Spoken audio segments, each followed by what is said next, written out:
one of the great things about England is pubs, because unlike here in America, where we segregate the generations, you would never see someone my age in a club or even in the same bar. But in England, it's a neighborhood thing. I grew up in a pub. My parents ran a pub. Is that right? I grew up in one on the south coast of England. Wow. 5 miles inland. My parents ran a pub, the Griffin Inn, a little village called Fletching. And actually, I think my whole love of journalism and debating and all that kind of stuff came from just observing people in the pub. Because in a pub, it's like, certainly in Britain, a pub is the pillar of democracy.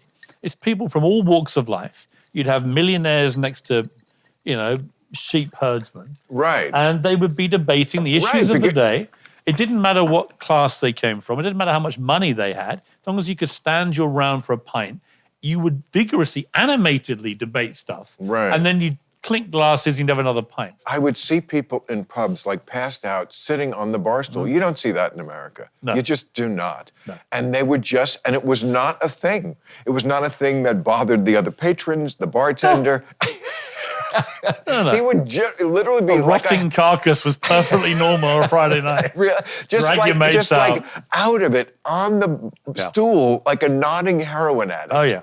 I'm like, and the British actors, the amount of liquor, all those, Michael Caine, Richard Burton, Peter O'Toole, like they'd bring a bottle before lunch. And then have like wine at lunch, and then and still do their lines. Churchill used to. I mean, Churchill famously, through the war, he would get up, he'd have champagne, Pol Roger champagne for breakfast. He'd have a long lunch with lots of wine. He'd then have a 15-minute, crucially, power nap. He'd then carry on drinking and running the war.